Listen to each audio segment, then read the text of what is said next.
Assalamualaikum, salam sejahtera dan selamat berpuasa guys. Kali ini kita akan reaksi.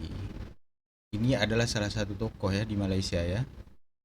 Salah satu tokoh dan menteri, tokoh politik lah bisa dikatakan begitu. Jadi ini adalah Kementerian Dalam Negeri yang ramai orang nggak tahu ya. Di Malaysia ataupun di Indonesia. Jadi ini adalah Kementerian Dalam Negeri di bawah kepemimpinan Bapak Anwar Ibrahim. Jadi saya tertarik siapa beliau sebenarnya. Jadi mari kita tengok. Ini adalah podcast salah satu Keluar Sekejap, YouTube podcast yang paling viral di Malaysia. Oke, mari kita lihat. Ini dia. Syaril, biasanya bila kita ada tetamu khas, walaupun hari ni kita ada banyak isu yang kita nak bincang, kita akan Syaril suka bincang latar belakang, nak cuba memahami sosok tersebut. Mungkin Syaril nak lead secara ringkas sebab kita banyak topik, tapi Datuk Seri mungkin boleh ceritakan sisi yang mungkin orang di luar sana mungkin tak berapa tahu ya, asal dari mana, umurnya berapa, bersekolah di mana, sedikit sebanyak latar belakang yang boleh mewarnai profil Datuk Seri sendiri. Oh ya, terima kasih. Ta'aruf awal ini saya suka untuk berkongsi. Saya sebenarnya lahir di Singapura sebab mak saya orang Singapura. Dan masa itu bapak saya British Army, jadi pengkalannya di Singapura. Dan daripada situ kemudiannya berpindah ke Kedah lah. Saya datang berkeluarga besar 12 orang. Satu mak, satu ayah ni 12 orang. Dan alhamdulillah bersekolah di Kedah. Kemudian saya sambung belajar sarjana sains di Universiti Tempatan di UPM. Kemudian selesai belajar saya cuma minat politik. Jadi saya sertai politik lah. Maknanya tamat saja masuk. Terus dengan di kampus saya lebih cenderung kepada PAS. Itu sebab kerana bila saya pimpin gerakan pelajar. Ini tahun berapa Tok Seri? Ini tahun akhir 80-an. Puncanya kerana zaman mahasiswa, zaman yang penuh dengan idealisme. Kalau kita nak anjurkan misalnya forum terbuka, keberanian pimpinan PAS masuk kampus tu lebih menyerlah. Yang dibawa masuk tu adalah Haji Hadi, Ustaz Nakai, Ustaz Fadeno. Tapi kalau jemput pimpinan UMNO, tak datang ke kampus. Jadi yang datang adalah Hussein Ahmad, Wan Mahyudin, penyelidik di Jabatan UMNO masa itu. Ataupun Ikhwan, ada satu Ikhwan Nasir dari Johor. Jadi kerana itu waktu zaman kita mencari-cari itu, kita nampak pimpinan PAS tu jauh ke depan, lebih menonjol, dan itu menarik minat kita zaman kampus. So macam mana daripada di kampus minat dengan PAS, dengan gerakan mahasiswa Islam, dan pada waktu itu kebangkitan Islamic Consciousness, Political Islam dan sebagainya, daripada itu akhirnya akhirnya lah, tetapi akhirnya selepas itu hinggap di UMNO seketika. Jadi basicnya ataupun pada dasarnya Dr. Saifuddin ini adalah seorang aktivis ya, kalau di Indonesia dipanggil itu seorang aktivis yang aktif di salah satu organisasi gerakan mahasiswa Islam. Itu kalau di Indonesia itu kan ada kayak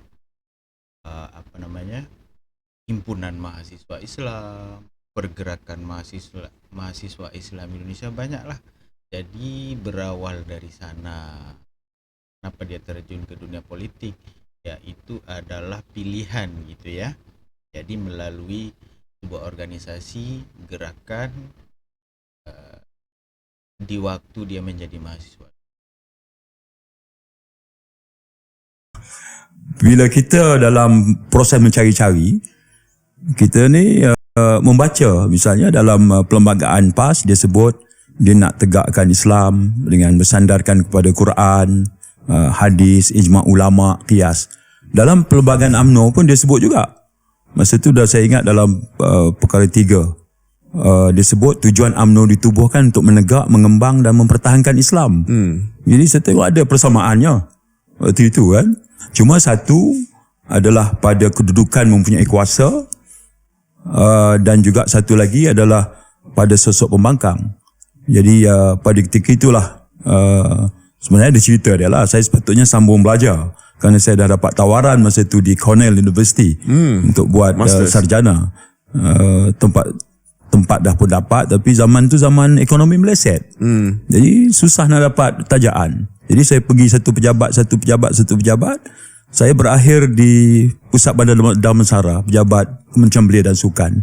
Masa itu Datuk Najib Ketua Pemuda, Datuk Zahid Sesor Politik yang merangkap. Itu kali pertama Datuk Seri jumpa Datuk Zahid? Ya, kali pertama.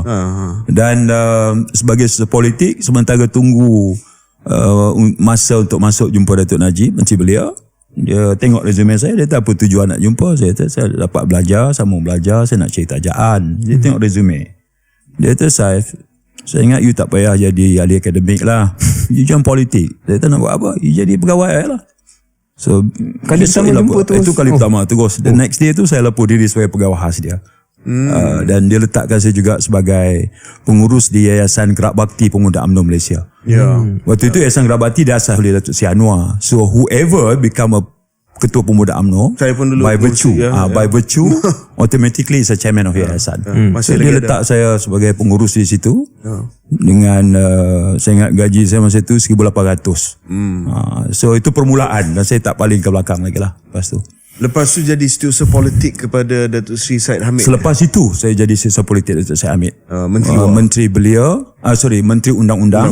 Saya bermula sebagai setiausaha politik Menteri Undang-Undang.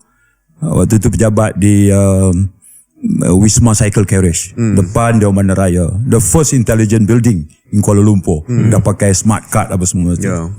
Dan selepas Pilihan Raya 95, perubahan portfolio, saya kemudian yang mengikuti Syed Hamid di Kementerian Pertahanan. So itu pendedahan awal saya dari sudut pentadbiran kerajaan. So memang betul lah Datuk Seri, orang hebat di dalam politik ni semua asal daripada UMNO. Saya tak beza pendapat bab itu. Lulus dalam sekolah politik UMNO, you letaklah di parti mana lepas tu. Dia akan excel. Sebab itu KJ dan Syahrir kena cepat buat putusan, jangan keluar sekejap lama-lama sangat. Adakah itu tawaran? Tapi saya tertarik di KJ, apa agaknya kuat ilmu Datuk Zahid ni, jumpa sekali tu boleh tarik masuk jadi pegawai. Itu yang kita nak tahu juga. Datuk Najib yang buat sambil tawaran menunggu. saya Datuk Zahid. Datuk Zahid. Saya tak sebagai, saya jadi setiausaha penerangan Pemuda UMNO Malaysia terus. Zahid ketua penerangan. Masa itu setiausaha pemuda dia, setiausaha penerangan adalah Amin Shah, Ketua Pemuda UMNO Titi Wangsa. Kemudian dia tukar dan dia letak saya sebagai setiausaha penerangan Pemuda UMNO Malaysia. Masa tu dengan Datuk Zahid dah bincang dah, satu hari nanti kalau ada hang parlimen, hang UMNO, saya ni maka kita bergabung. Bincang yang ke depan tu tak berlaku, tapi dah ada chemistry. Ada chemistry. Oh, ini punca dia.